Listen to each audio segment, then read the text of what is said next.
তো বন্ধুরা আজকে হলো সানডে, আর সানডে মানে তোমাদেরকে নতুন করে কিছু বলার নেই, কারণ প্রত্যেক সানডে আমি কোথাও না কোথাও ঘুরতে যাই। তো আজকেও যাচ্ছি। আর যে জায়গায় যাচ্ছি আমি এই জায়গায় এর আগেও গিয়েছি, ঠিক আছে? তোমরা ভিডিওটা দেখতে থাকো, তাহলে বুঝতে পারবে কোন জায়গার কথা বলছি। আর এই জায়গা তো আমার খুব ভালো লাগে, তোমাদেরও খুব ভালো লাগবে আশা করি। তো বন্ধুরা সকাল সকাল আমরা তাড়াতাড়ি বেরিয়ে গেছি, কেউ মানে কোনো ব্রেকফাস্ট টেকফাস্ট না করে খালি মুখটা ধুয়ে বেরিয়ে গেছি। আর তার উপর থেকে ছিল প্রচণ্ড গরম। মানে প্রত্যেক সানডে মানে রবিবারের দিন সূর্যদেবের কোনো ষড়যন্ত্র থাকে যাতে এত সূর্য তাপ মানে এত তাপ দেয় যাতে কেউ বেরোতে না পারে বাড়ির থেকে। তারপর কি আমাদের পেয়েছিল প্রচণ্ড জল তৃষ্ণা, আর উপর থেকে পেয়েছে খিদে।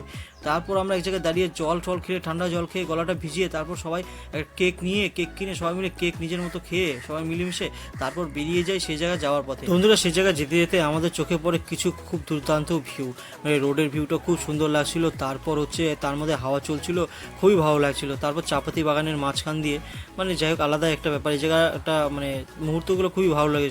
সেই জায়গায় দাঁড়িয়ে ফটো তুলে তারপর আমরা পৌঁছে গেলাম সেই জায়গাটা ফাইনালি। তো তোমরা আমার ব্যাকগ্রাউন্ড দেখে হয়তো বুঝতে পারছো আমি কোন জায়গার কথা এতক্ষণ ধরে বলছিলাম। তো হ্যাঁ বন্ধুরা, আমি সরস্বতীপুর বাগানহাটের কথা বলছিলাম। আর এর আগেও তো আমি এখানে এসেছিলাম, আর এগে আমাদের সাথে কী কাণ্ড হয়েছিল হয়তো তোমাদের মনে আছে। আর যদি না থাকে, আর যদি তোমরা সেই ভিডিওটা না দেখে থাকো, তাহলে ডিসক্রিপশনে আমি লিঙ্ক দিয়ে দেবো, সেই ভিডিওটা দেখে নিও, ঠিক আছে? তো তারপর বন্ধুরা এখানে নেমে আমরা বাজার টাজার করি, মানে যার জন্য আমরা এখানে এসি, তো সেটা শুরু করে দিই সেই কাজটা ধামাধম, ঠিক আছে? এই কাজে কোনো দেরি হবে না। তারপর আমরা এখানে বাজার টাজার করে আমি বসে যাই, মানে ওদের হেল্প করতে একটু, কারণ আমি যতবার এসেছি ওদের কোনো হেল্প করিনি, ঠিক আছে? ওরা নিজেরাই সব করেছে। তো যাই হোক একটু হেল্প করে দিতে হয়। তাই তারপর বন্ধুরা ওদের হেল্প করার পর আমি ভাবলাম তোমাদের সাথে কিছু কথা বলে নেওয়া যাক। বন্ধুরা তোমরা যারা এই ভিডিওটা শিলিগুড়ির বাইরে থেকে দেখছো তাদের উদ্দেশ্যে বলতেছি, তোমরা যদি এখনও এই জায়গায় না এসে থাকো তো কী করছো ভাই? চলে এসো সানডে প্ল্যান করে বন্ধুদের সাথে। আর বন্ধুরা যারা লোকাল আছো তারা তো জানোই এই জায়গার ব্যাপারে, তাদেরকে আর নতুন করে কিছু বলার নেই। তো বন্ধুরা আর তোমরা যদি এই জায়গায় আসতে চাও তো তবু আমি বলে দিচ্ছি বন্ধুরা, এই জায়গাটা হচ্ছে সরস্বতীপুর বাগানহাট, আর এটা হচ্ছে তোমার গাজলডোবায়, মানে গাজলডোবায় অবস্থিত রয়েছে, ঠিক আছে? গাজলডোবায় এসে তুমি যদি কাউকে জিজ্ঞাসা করো সরস্বতীপুর বাগানহাট, যে কেউ দেখিয়ে দিবে, ঠিক আছে? এখানে খুব পপুলার জায়গা সেখানকার। তো বন্ধু তারপর দেখতেই পাচ্ছিলাম আমরা খাওয়া দাওয়া করে একটু আরাম টারাম করে টোটোতে তারপর বেরিয়ে গেলাম বাড়ি যাওয়ার পথে।